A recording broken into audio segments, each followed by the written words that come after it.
Thank you. Right. Good morning, ladies and gentlemen. Always nice to get together, learn some Torah together here in Eretz Yisrael. And we're still in the middle of learning Sefer Bereshis together, a little bit in depth, and seeing how in Sefer Bereshis is really the map, really the conceptual and spiritual map of the whole future of the Jewish people. Maybe I'd just like to start sharing something just a little bit. I know there are some people who like remez, gematrias in the Torah, and I came across this very nice little remez, this week's Parshat Shavua, which connects us to Yom Ha'atzmaut. So I thought it was worth sharing with you to start off with.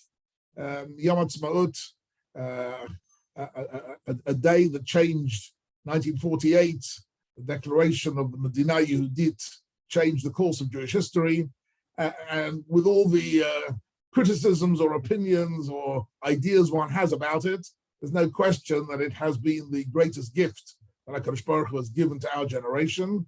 And we are all, especially the people here in this year, we've all made the move to come and participate in this wonderful life in this wonderful country. And this week's Parsha is Parshas Bahar. Now, in Parshas Bahar deals with Shemitah and Yovel primarily. And I'm not going to speak about Shemitah and Yovel, but there's one beautiful pasuk with regards to Yovel, which has a hidden reference. Someone pointed out to me many years ago, but I thought this year, Bahar always comes out roughly the time of Yom Ha'atzmaut. And there's a very interesting little remez here for those people who like gematrias, which I'd like to share with you. I'll just see if I can get it up on the screen. Okay, second. Right. So here's a pasuk for you, ladies and gentlemen, in the opening parsha of this week's Parshas Bahar. The Kidashtem Eshnasa Chamishim Shana. You should consecrate the 50th year, and people should be released of their debts, and that's one thing. But also Yovel here, right? What's the din of Yovel? V'shavtem, here comes the interesting line I want to look at. V'shavtem ish el achuzoso, the ish el mishpachto tashuv, and each man will return to his ancestral land, right?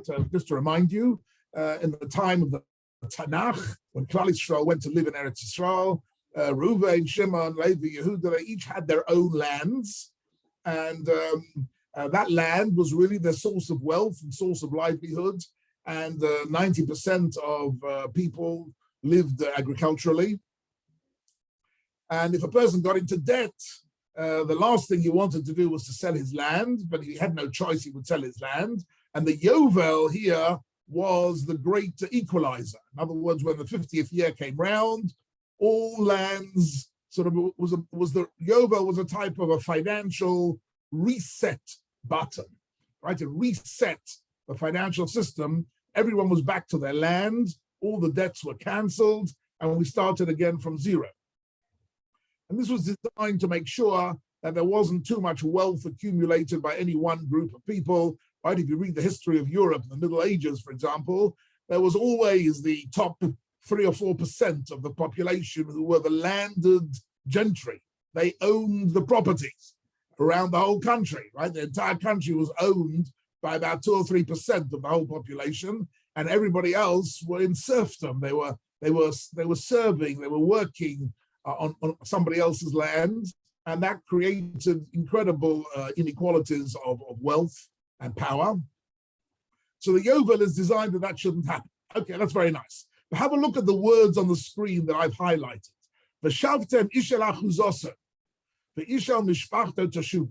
Everybody will return to their ancestral lands and to their families. And what is the last word of this parsha? The word tashuvu. Tashuvu, which comes the word lashuv, to return. Tashuvu, you shall return to your land. A few psukim later, the same word appears again. Just in case you missed it first time round, B'shnas hayovel hazos toshuvu isher al-chuzosa. The word toshuvu appears again on the Yovel year. Everybody returns to the piece of land that they ought to be living on, right? HaKadosh Baruch Hu gave bequeath to each tribe their own land, and they shouldn't lose it. Okay, what is interesting about this word tashuvu, right? What is interesting? A few things are interesting. One of them is that actually the word tashuvu should be spelled Tofshin Vav Bet Vav, but it's written what's called Choser. It's written without the Vav. It's Tashuvu, Tofshin Bet Vav, both times, both here and here. Tashuvu means to return to the land of Israel where you should be living. What is interesting about this word from a gematria point of view is that if it's written like this, that tashuvu, if you take the last two letters of this word, the bet and the vav, so in gematria, bet and vav, right, these two letters is 2 and 6. So tashuvu, the 2 and the 6 equals 8, right? So it's as if it was written tof shin chet. Are you with me? Tof shin chet. Now tof shin chet is the Hebrew date equivalent to 1948. 1948 in the Hebrew counting was the year Tov Shin Chet, right? Was the year of returning to ancestral lands.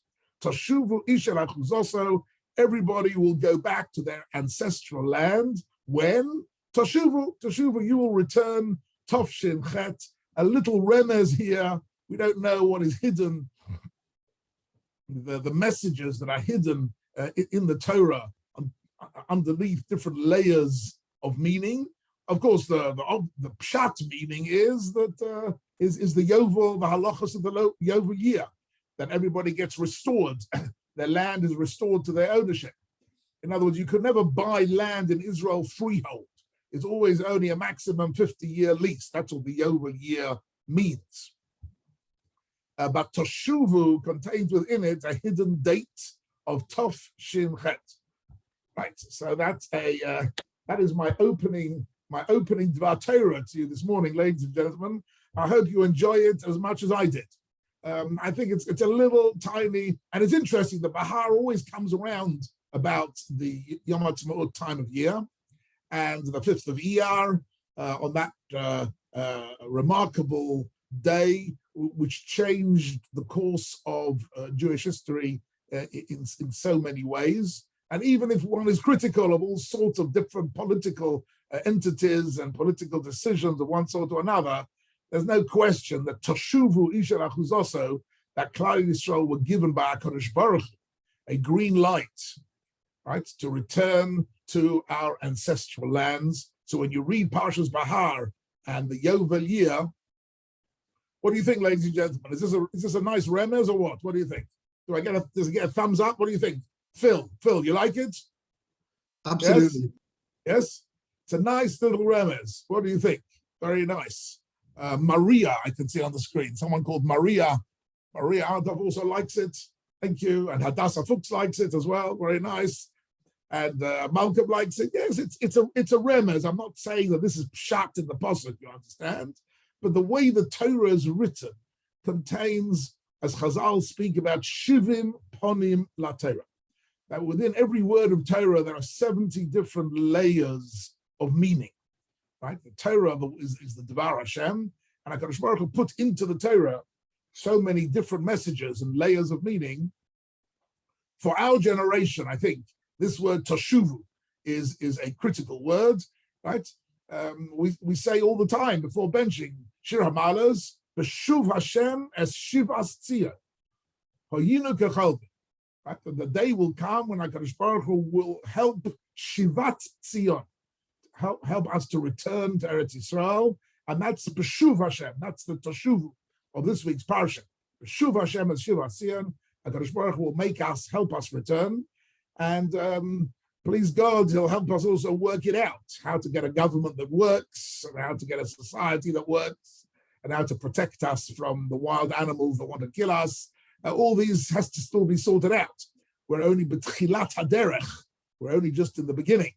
But that we got the green light in Tov Shin Chet, that is certainly certainly a blessing from HaKadosh Baruch Hu. And in Parshas Bahar, there it is, ladies and gentlemen, that's the Rebbe's. Okay, something for you to say at the Shabbos table. Toshuvu ish el achuzoso Tov Shin Chet. There we go. Okay, we are now going back to Sefer Bereshis, which is our topic on these Tuesday mornings. And we're still looking, I'm actually looking at myself in the screen. I haven't seen myself in the screen. I'm noticing that my beard, because of the Sfiras HaOmer, I didn't actually realize before I got on the Zoom screen just how wild my beard gets during Sfiras HaOmer. I'm afraid, ladies and gentlemen, you're going to have to live with this for another 10 days or so, as this sort of sprouts all over the place, but such is life.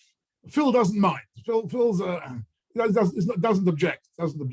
I'm not a customer. I like to be a bit more trimmed, but there we go. Okay.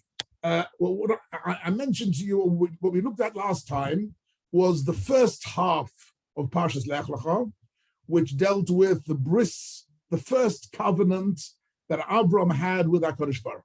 The very first covenant, the bris bein absarim, and the bris bein absarim, which was a covenant of a connection between Avram and HaKadosh Baruch Hu, particularly in connection with the land of Israel. I'd like to move on to the second covenant that HaKadosh Baruch Hu made with Avraham Avinu. This is a very interesting story, why the HaKadosh Baruch Hu made with Avraham two completely separate covenants, even though there's a fair amount of overlap, as we shall see. The second covenant actually is well known to us as the Brit Milah. The Bris Milah is the second half of Lech Lecha, and something which we're all familiar with, the simcha of the Bris Milah, celebrating the Bris Milah.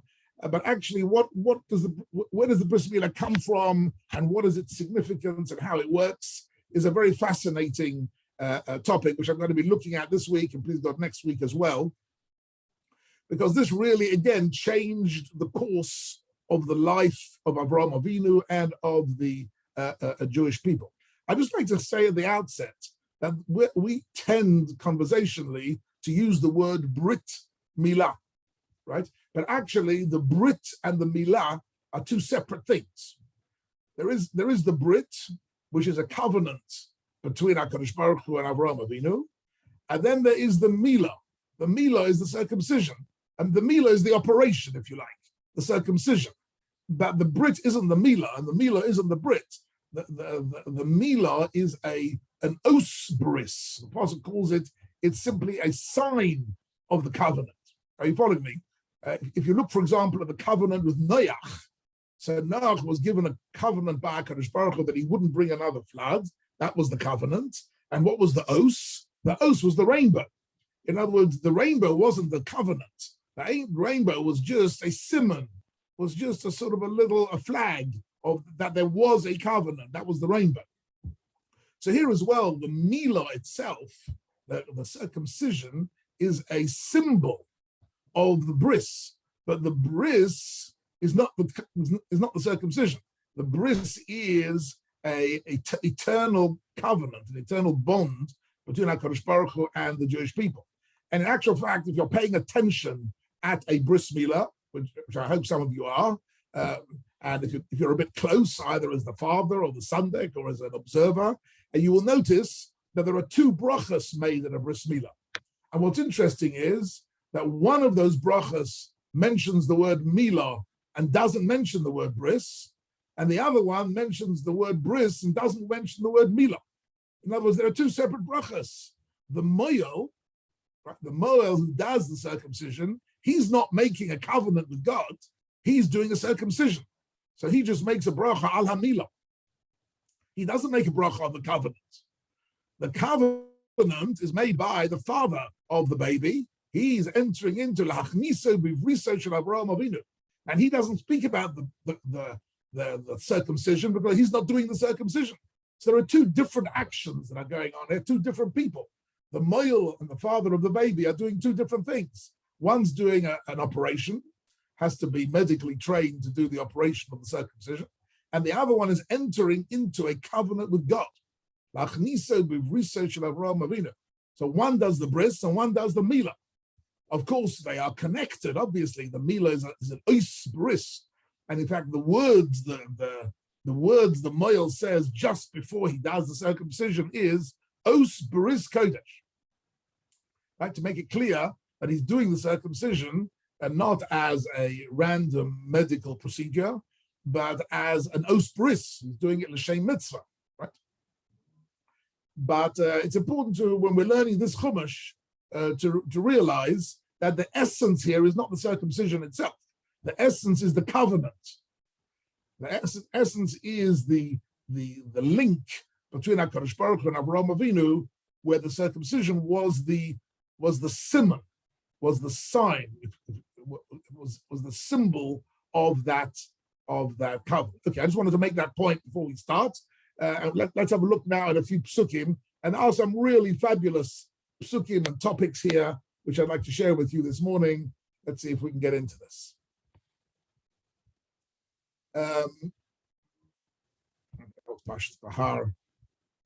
Okay, so the Bris Milah, the second covenant with Avraham. Let's have a look at the opening pasuk here, Rabbi Sai. And please, if you want to contribute to the Shia, you're all welcome to say something or to ask a question or ask for clarification or to add something. Right? You just have to unmute yourselves in order to do that. So let's have a look at this is the opening pasuk of the whole of chapter 17, which is dedicated to the Bris Milah topic.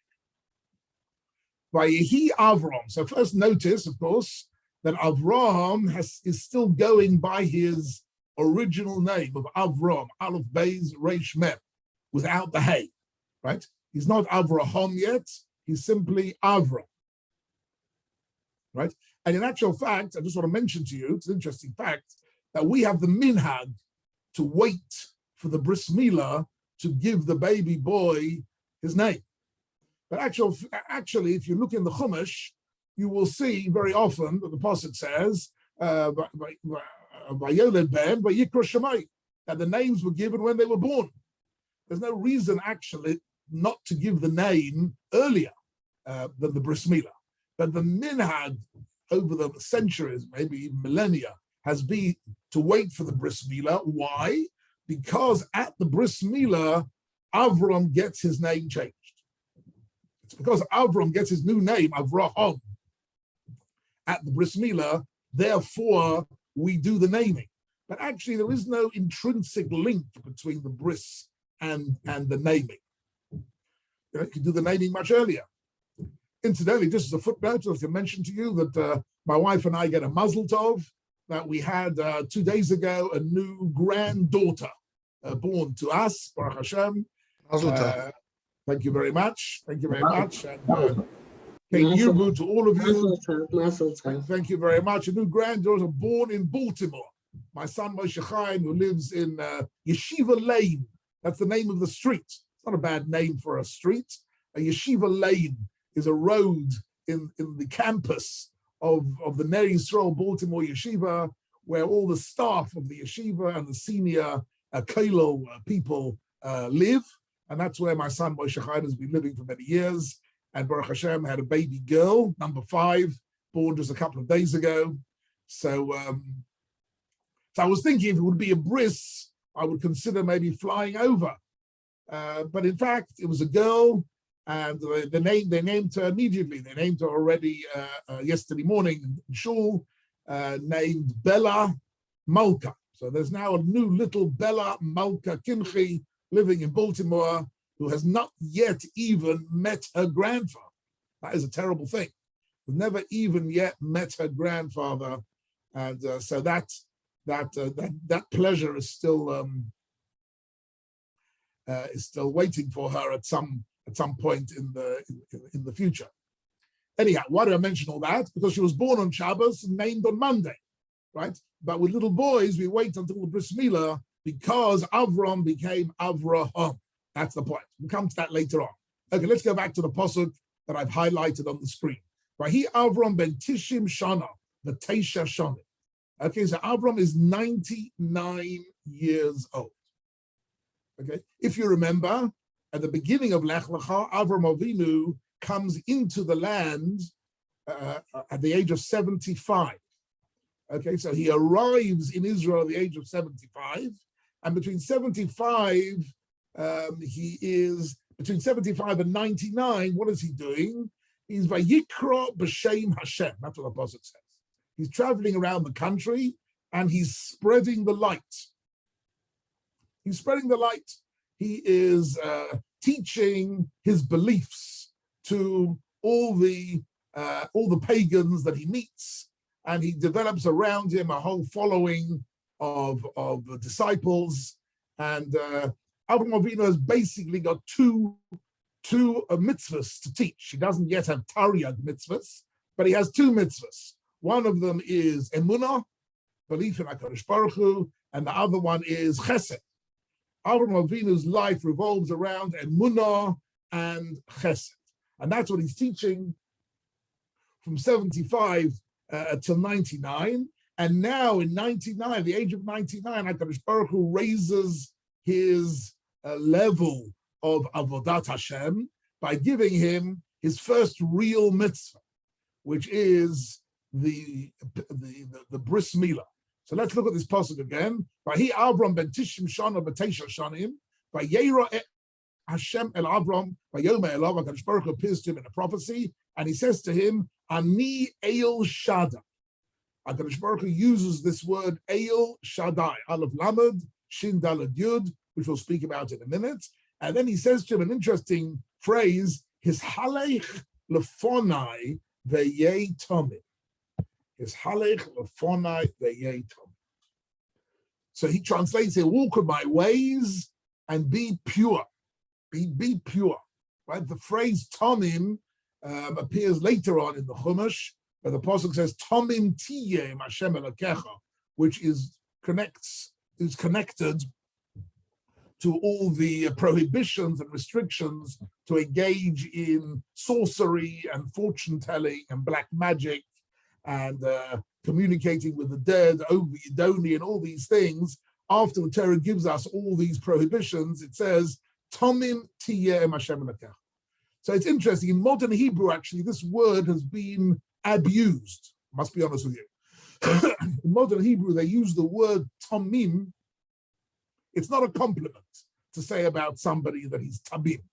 Tamim means, what's a good translation in modern Hebrew of the word Tamim? Anybody like to offer me something? What do Israelis mean? Simple.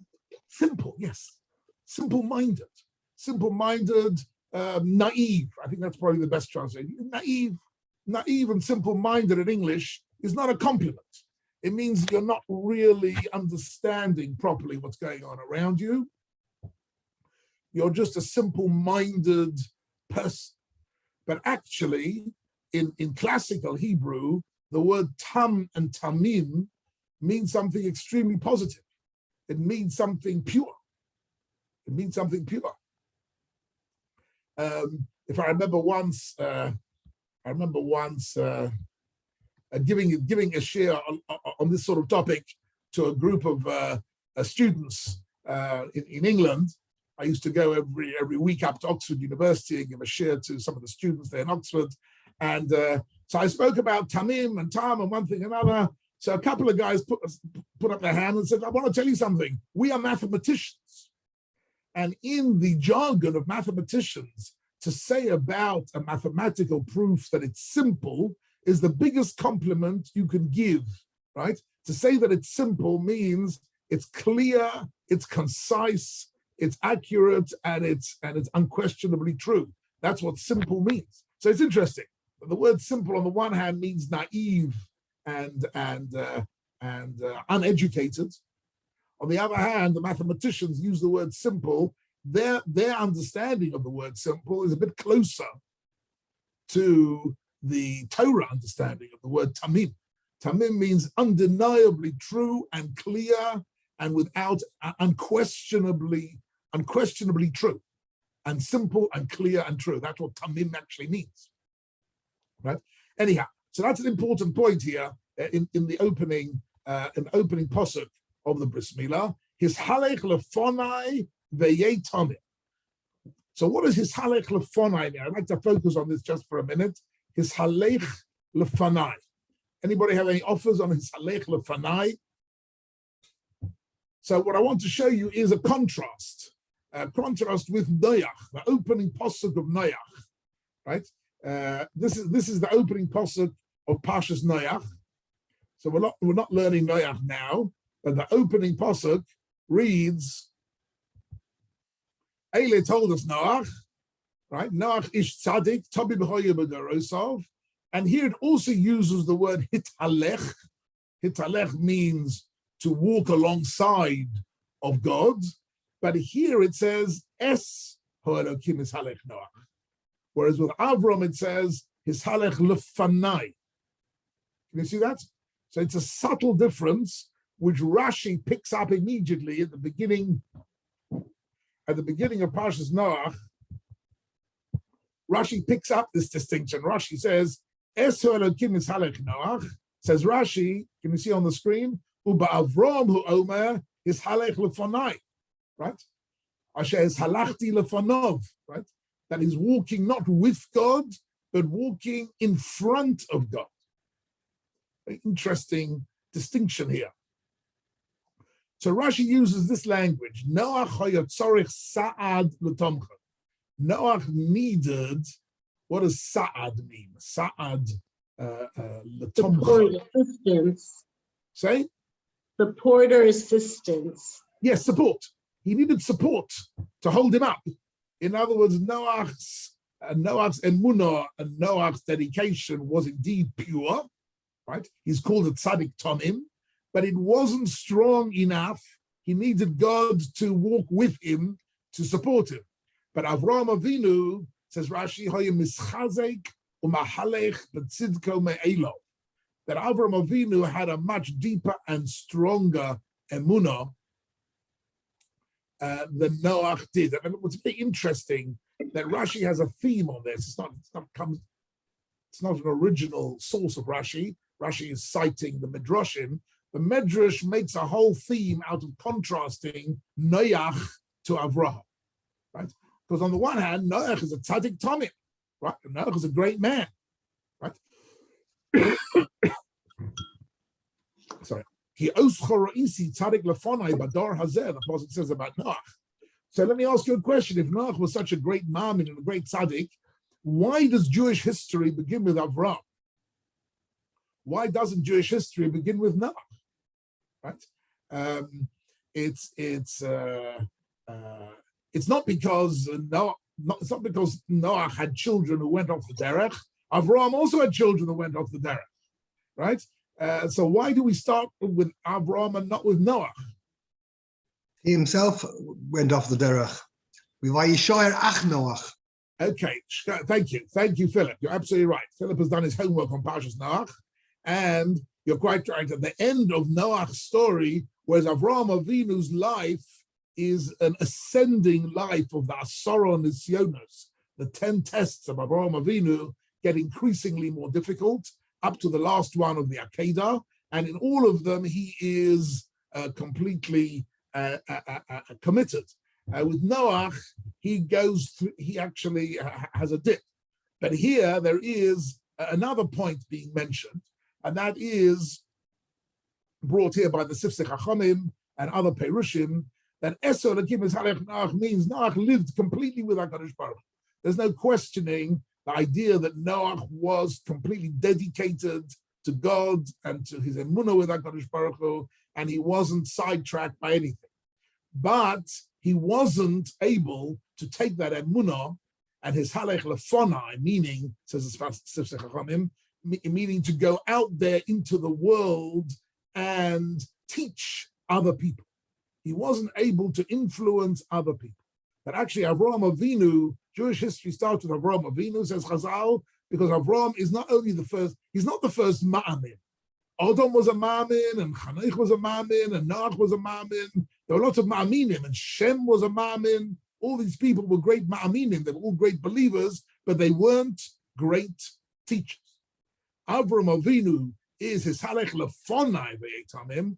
It means go out there into the world and spread the light, and spread your emunah, and teach the umot ha'olam, teach the nations of the world about emunah and about chesed and about morality. And Avraham Avinu really gets this nevuah at the age of 99 as a type of a reward from the age of 75 to the age of 99. He is really, that's his whole life. His whole life is his halech lefonai ve'yetamim.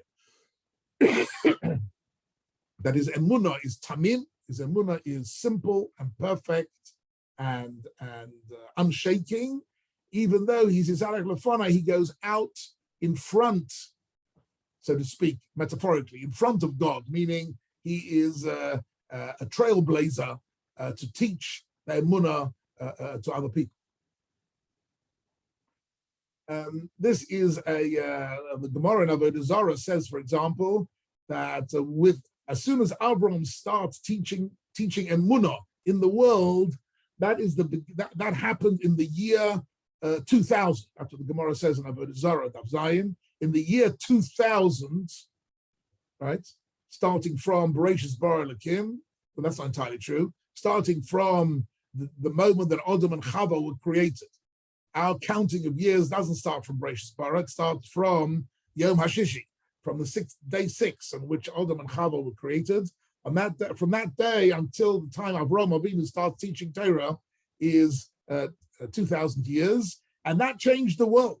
Suddenly there was an individual who not only had an emunah like Adam had and Noach had, but he was so confident about it and so clear about it that he was able to go out and be a force for good in the world and dedicate himself to teaching emunah, teaching chesed and morality. So this is all the preamble to the bris milah. Let me just show you how the pasuk does this, right? So this is the opening line. Avraham is 99 years old, right? So then he does the bris milah when he's 99, and Yitzchak is born when Avraham Avinu is 100. Right? Avraham Avinu is 100. He has his first. He has not really his first child. He already has Yishmael as a child, but Yitzchak is born to him when he's 100. And in fact, the Medrash says about the name Yitzchak. Does anybody know what the letters of the name Yitzchak indicate? Yud, Tzadi, Chet, Kuf. Is anybody aware of what the Medrash says about the name? Are there any Yitzchaks here in the Shia? No. Okay. Anyhow, the name Yitzchak, of course, a well-known name in Klal Yisrael. So the Chazal say that Yitzchak is actually the Yud, the Tzadi, the Chet, and the Kuf were all landmarks in Yitzchak's life. That the Yud was the Asara Nisyonos, the 10 tests that Avraham Avinu had to go through, culminating in the Akedas Yitzchak, where he took part in. Right? The Tzadi was the age of 90, which was the age of Sorah Imenu, when Yitzchak was born. The Chet is the 8th day of the bris milah, that Yitzchak is the first person ever to have a bris milah on the 8th day. And the Kuf is the 100, that Avraham Avinu was 100 years old when Yitzchak is born. Okay, so Yud, Tzadi, Chet, Kuf actually coded into the word Yitzchak are all the spiritual, shall we say, components which made up the unique life of Yitzchak Avinu. That Yitzchak is born, so if you have any children or grandchildren called Yitzchak, tell them that that's what Yitzchak means. Yitzchak is connected to the whole history of the 90-year-old Sarah, the 100-year-old Avram, that Shmona Yemei Milah, and the Asara Nisyonos, are all coded in to this small little name, Yitzchak, giving it tremendous depth and significance. Let's continue here just for a minute, because the Ramban here says some very interesting things. So I brought you, let's have a look at the Ramban. So the Ramban is interested in the name El Shaddai, right? This is one of the names of HaKadosh Baruch Hu, not frequently used, but occasionally used in the Torah, and actually is probably most famous to us because it's written on the mezuzah and on the tefillin, right? Both the mezuzah and the tefillin have the Shin Daled Yud written into them. The mezuzah, with the mezuzah, it's written on the back side of the parchment, so that you should see it when the parchment is rolled up. And on the tefillin, it's written in to the knots, right? The shin is on the hand, the dalad is on the back of the neck, and the yud is on the arm. The yud dalad, the shin dalad yud is really inscribed on the person wearing tefillin and inscribed on the mezuzahs. So shin dalad yud actually is an important word, a description of the presence of HaKadosh Baruch Hu. But what does it mean? That's one of the interesting questions. So the word Eil, Aleph Lamed, is not so difficult to understand. As he says here, the Ramban, he starts off, he's saying, El Shaddai, he says, Shnei Shemos. This actually isn't one word, it's two words. Kol echad toa la'atzma. Each one has its own meaning, right? Upirish Eil Takif, right? And the word Eil simply means power. That's all it means, right? And in actual fact, we find references in the Chumash to Micho Moicho Bo Eilim Hashem. Eilim means the other powers in the world. There are lots of other powers that we see, that powers of nature, powers of nations, powers, all sorts of different powers that we know of. And Micho Moicho Bo Eilim, we speak about HaKadosh Baruch Hu as being compared to all the other powers, and they are all nothing compared to HaKadosh Baruch Hu, who is the source of all powers. And indeed, the name of God, Elohim, really means the source of all powers. The word Elohim comes from the word Eil, Aleph Lamed. So Eil simply means power, right? As the Ramban here says, Upirush Eil Takif. But what does Shin Daled Yud mean?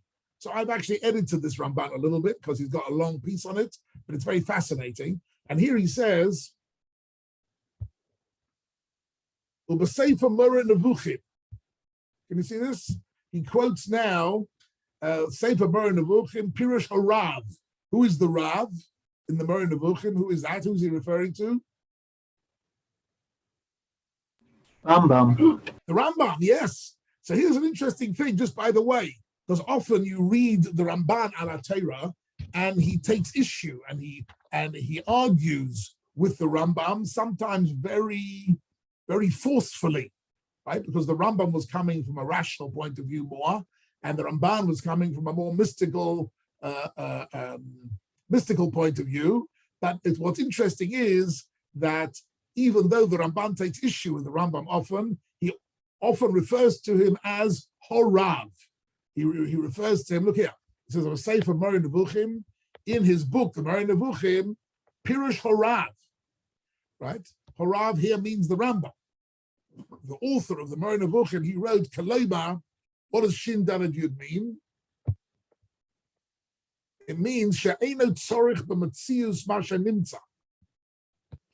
Now, HaKadosh Baruch Hu doesn't need anything. He doesn't need the world or the existence. HaKadosh Baruch Hu brought the world into existence, but God doesn't need the world. The world needs God to keep it going, but God does not have any, it doesn't have any needs of any sort. That's what the Rambam wants to explain. I'm not going to go into that too much. It's not a philosophy class. But here it's interesting, the Ramban, he doesn't need any other existence. And he doesn't require the existence of anything other than himself.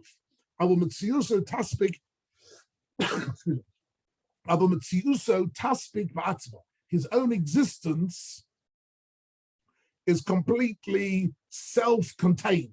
In other words, God doesn't need us, and he doesn't need us to do mitzvahs, and he doesn't need, in fact, the entire cosmos. He doesn't need it. HaKadosh Baruch Hu created it for a particular purpose, because he wanted to have a certain dimension of kavod shamayim. He wanted to have creatures in this world who would recognize him, but not because he needs it. And that's what the word shaddai means. The dai, as we all know, means enough, means sufficient, as in dayenu, right?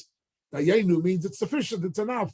So shaddai means that HaKadosh Baruch Hu has no needs in this world, and he is the ultimate power who has no need of any other, of anything else. And so in a sense, it's an interesting introduction to the bris milah. HaKadosh Baruch Hu said, has been saying to Avraham Avinu, I want you to do this mitzvah, but it's not because I need it. I don't need you to do this mitzvah. I HaKadosh Baruch Hu, don't need, right? Ani El Shaddai. I don't need you to do this mitzvah. In other words, I'm not missing anything that you can help me with. You're not doing God any favors by doing a mitzvah. It's your privilege. It's our privilege to do mitzvahs. It's our privilege to do a mitzvah, and by doing that, to connect with HaKadosh Baruch Hu. But HaKadosh Baruch Hu himself is la'ila min kol brichosa v'shirasa. La'ila ula'ila, right? Is beyond anything that we can possibly do or think or understand about him. And that is the Shin Daled Yud principle, which is mentioned here and the introduction to this first mitzvah of the bris milah. And then he goes on to say, I'm still in the Ramban. The Ramban is quoting Rabbi Avraham. Anybody know who Rabbi Avraham is in the writings of the Ramban? Son. No, you're right. He did have a son. He did have a son called Avraham ben Rambam. But who is he quoting here when he says Avraham? I'm sorry, somebody said something. Ibn Ezra? Ibn Ezra, yes, quite right. Thank you. Right. The Ibn Ezra, who predated both the Rambam and the Ramban, right? The Ibn Ezra, who is a unique commentator in many ways. The Ibn Ezra, Rabbeinu Avraham Pirish, B'Shem HaNagid Zal, I'm not sure who the Nagid is, Migzeras Shodeid, that actually Shaddai doesn't come from the word die, but it comes from the word Shoded. Shoded means to overcome somebody. Actually, it's used often for a robber. Attack. What do you say? Robber. Robbers, yes. A shoded is a robber. It's somebody who comes and he overwhelms the owner and takes away and steals from him, right? A shoded is often used negatively as a shoded, but actually the word shoded simply means the ability to overpower all opponents. That's what shoded means, right? Kaloma, so here's the Ramban already saying, Kaloma menatseach u'mashoded ma'roches shamayim. HaKadosh Baruch Hu is able to overcome all the laws of nature, right? And that's what it means in menatseach. The word menatseach is a very interesting word. Maybe I'll just mention a bit of word about the word menatseach. Why is the word menatseach particularly relevant to us today? Because we are in the fourth week of Sfiras Omer. And the first week is Chesed, the second is Gevurah, the third is Tiferes, and the fourth week that we're in at the moment is Netzach. And Netzach means this week has a particular segula to it. You should know that. The Mekubalim speak about the week of Netzach. Netzach means the ability to overcome obstacles, the ability to overcome any opposition, to overcome enemies, to find solutions to problems you thought were insoluble. That is Netzach. And that's from the word Lenatzeach, to have victory, to be victorious over an enemy, right? And of course, it's also connected to the word Netzach, which means eternity, right? Netzach, Chayei Netzach means eternal life. And Netzach means that in some sense, that Klal Yisrael were given the inner strength of Netzach. And Netzach means that there are no forces in the world that we can't overcome. If we know how to, and we have the zechus to do it, and we are able to put it together, Klal Yisrael Am HaNetzach are the nation that are able to overcome obstacles and overcome enemies. And that's what Netzach means. And that's this week, ladies and gentlemen. So just it's an important thought to have in your mind. Next week, I'll tell you about what the Midah of Hoid, right? Next week, the 5th week, is the Midah of Hoid, which is even more interesting, but we'll come to that next week. I've got to leave something for next week. But the Midah of Netzach is something to bear in mind this week. So the Ramban tells us, quotes in the name of Ibn Ezra, that actually the name Kel Shaddai says that Kaloma Menatseach Ushodei Maroch Shamayim. Right? V'zeh Hanochad, says the Ramban. The Ramban is, of all the different commentaries, he gives the Ibn Ezra the thumbs up. He says V'zeh Hanochad, and that's the correct way to understand it. Kihu Midas HaGevura. This is what we mean when we speak about HaKadosh Baruch Hu. Ato Gibor La'olam Hashem. The Gevura of HaKadosh Baruch Hu is his ability to go beyond the laws of nature. HaKadosh Baruch Hu created the laws of nature to keep the world running, but there is the Midas HaGevura, which is Menatseach, and Shodei, which overcomes the laws of nature and introduces into the world elements which are not naturally there. Why is that important here as the opening pasuk of Bris Milah? Because Avram and Sarah, in terms of nature, were unable to have children. And what he's really saying to them is, and here comes really an important point about this parsha and about the Bris Milah in general, that by doing the Bris Milah, Avram Avinu entered into a world which was in essence supernatural. In other words, Yitzchak should never have been born. Yitzchak was born outside of the system of nature, outside of what was predicted and predictable by the pathology and the biology and the genetics of Avram and Sarah. They should never have been able to have children. They were not destined to have children in terms of the destiny written, if you like, in the stars. In other words, the natural cause and effect, they weren't going to have children. So HaKadosh Baruch Hu says to them, in order to have children, in order to have Yitzchak, you need to go beyond the rules of nature and enter into the Bris Milah, which is Ani El Shaddai. I am the God who is able to go beyond the laws of nature. That's what Ibn Ezra says, and the Ramban likes it. The Ramban says, yes, that is the true meaning of El Shaddai in the context of the Bris Milah, that this was the special sort of supernatural strength given to Avraham Avinu at this particular point, and indeed the supernatural strength given to all his descendants.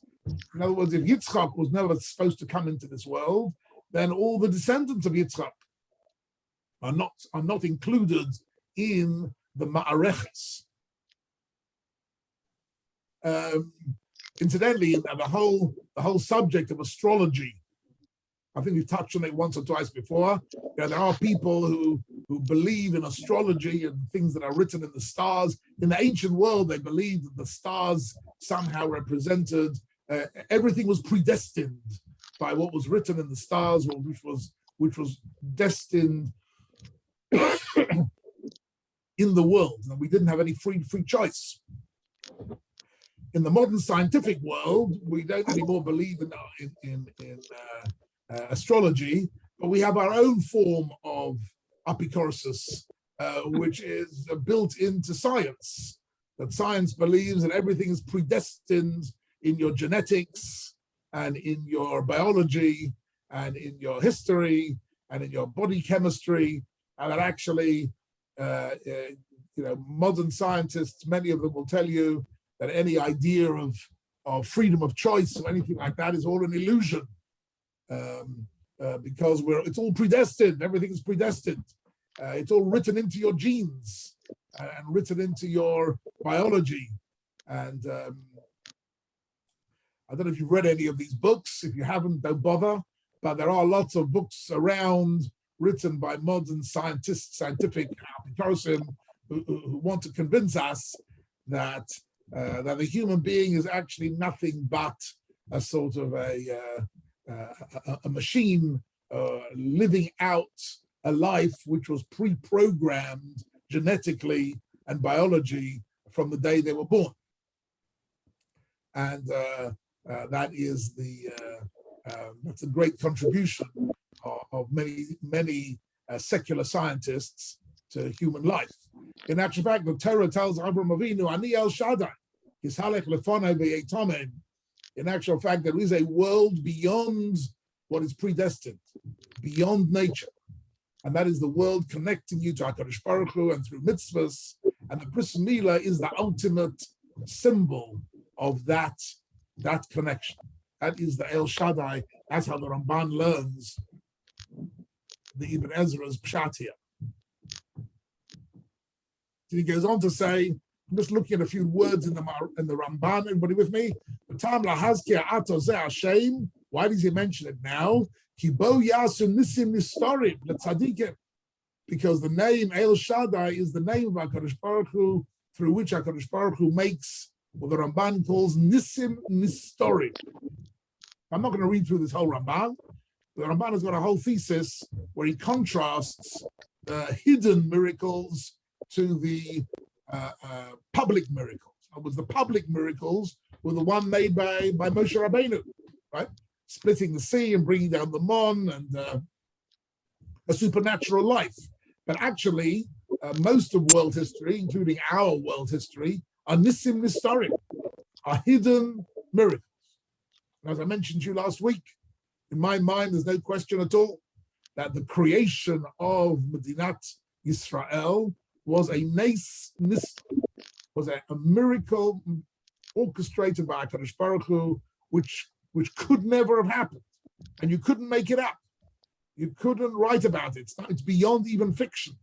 So imagine that with the resources that they had in 1948, and with the complete absence of any international support, and without any training, and people who had just been decimated by the Holocaust were able to be victorious against armies of 5 different countries who were well armed and well trained. It was a nace nista. Right, so this is a very interesting line here in the Ramban. The Ramban says, "V'tam lahazkir ato ze Hashem." Why does the pasuk now mention this name, Kel Shaddai, with Avraham Avinu? Because it wants to tell him that he's going to have a life. Him and his children are going to be guided by Nisim Nistorim. Right? Miracles which are not supernatural. They're not obviously supernatural, but it's clearly the hand of HaKadosh Baruch Hu working within history. And that's what he says here. Kulom Nisim, Kulom Tisnatseach Arechas Hamazolos. Right? In all of the Nisim Nistorim that HaKadosh Baruch Hu, the Hashgacha looks after Klal Yisrael, nature is being overridden. But they're different to the open miracles of Moshe Rabbeinu. Enough about that for the moment. A quick look at what does it mean, V'heyei Tomim. So I mentioned to you something about the word Tomim, but here just a few words in the Sforno. The Sforno says, V'heyei Tomim u'kenei hashleimos ha'efshar lamin ha'enosh. You will be able to reach the ultimate shleimut, the ultimate madrega that a human being can achieve, haskel v'yodea osi, and that is through understanding our emunah, and understanding that we're living in God's world. The yedias darkai, seeing the hand of HaKadosh Baruch Hu, that's one part of it, and the other part of it is uvehidamuscha elai, to behave in a way which is v'holachta b'drachov, to imitate God, k'fi ha'efsha etzlacha, to the extent that it's possible to. Okay, we're going to look at that a bit more later on. And let's now, so that was the opening pasuk. in the last 5 minutes of the Shia, I want to have a look at the second pasuk of this parsha, because here, for the first time, HaKadosh Baruch Hu tells him what is going to happen here. This is really the introductory pasuk of the whole chapter. Ve'etna berisi beini uveincha. I am going to give you a covenant, and this covenant is the unique relationship between HaKadosh Baruch Hu and the Jewish people, and I will make you exceedingly numerous. So on one level, it means that the Jewish people will grow and prosper and flourish and grow into a big nation, but it means actually much more than that, because for Avraham Avinu's children are not only his biological children, but they're also his spiritual children, his Talmidim, right? And our vision, incidentally, of Yemos HaMashiach, what is our vision of the Messianic era? It is V'yeda kol pol ki ata pa'alta, that the whole of mankind will come to a recognition of Emunah. And that is our utopian vision of Yemos HaMashiach, that the whole of the nation, right? L'sakein olam b'malchus shava. And the whole world won't become Jewish, but they'll all understand the message of Avraham Avinu. It's an interesting thing. Jewish history begins with Avraham Avinu, and Avraham Avinu represents, in a certain sense, the ultimate goal of world history, where we believe that Yemos HaMashiach will usher in a period where the whole world will in some way connect to the beliefs of Avraham Avinu. My late, very seriously lamented good friend and colleague, Rabbi Jonathan Sachs, often used to like to speak about the Abrahamic religions. When Rabbi Sachs spoke about the Abrahamic religions, he meant Judaism, Christianity, and Islam. That in actual fact, for all the ideas and rituals that we have, which divide us, we have something in common. And that is that Judaism, Christianity, and Islam all have certain elements of the beliefs of Avraham Avinu. And that's why he calls them, if you read the book, The Great Partnership, he starts off by talking about the Abrahamic faiths and what we have in common. We'll come back to that later on. But I call upon him. In the meantime, Avraham Avinu is given the bris, and this bris is going. And with this, I want to end the share today. Is this one-line Rashi? Rashi sometimes has got one-line commentaries, which basically sum up the whole chapter. So Rashi says, "Ve'etno barisi baris shel ahava." It's interesting because the whole chapter 17 doesn't mention the word ahava anywhere. But Rashi says, I want to tell you what this covenant is about. The covenant of the Bris Milah is a bris shel ahava. It's a covenant of mutual love between HaKadosh Baruch Hu and the Jewish people. The Shir Hashirim, the connection between Ani l'doidi v'doidi li. That love is, says Rashi, is really hardwired into the Bris Milah. That's half the story. And the other half of the story, says Rashi, is ubris ha'aretz laharisha l'chol alidei mitzvah zu. So Rashi makes something very clear here, which is that Eretz, the covenant, the link between the Jewish people and the land of Israel, that link is eternal, right? Is connected to Rashi says al yedei mitzvah zu. Look at this line in Rashi. Through this mitzvah, Bris Milah, we are strengthening the bond, two bonds. One bond, the love between Klal Yisrael and HaKadosh Baruch Hu, and the other is Bris Ha'aretz, La'arisha, the legacy and the inheritance of the land of Israel. So you can see that the two go hand in hand, and that is really the essence of this Bris Milah. And please God, more about that. Please God, all being well.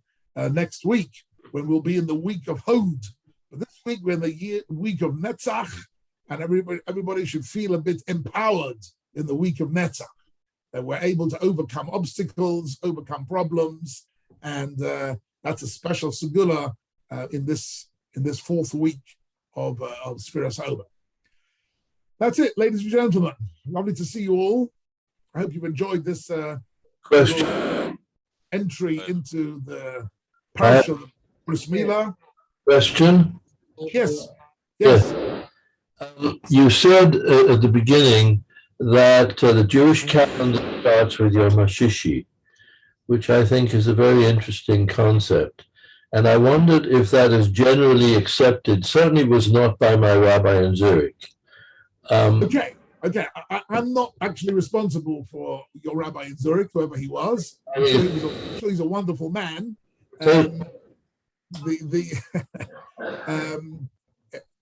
George, I must tell you, this is a larger subject. If you remind me next week, I don't mind speaking about it for 5 or 10 minutes. And it is I'm pleased you picked up on it, because I just mentioned it in passing. I know. Actually, it's a very important point. I think so too. It's a very important point that our counting, Yes. right, of the years that we have, that we are in the 6th millennia of the history of mankind, that only begins with the birth of Adam and Chava. Right? But the days of creation before that is a different story completely. Next time, please God, we'll talk about it. Okay? I had a discussion with my rabbi in Zurich. Thank you very much.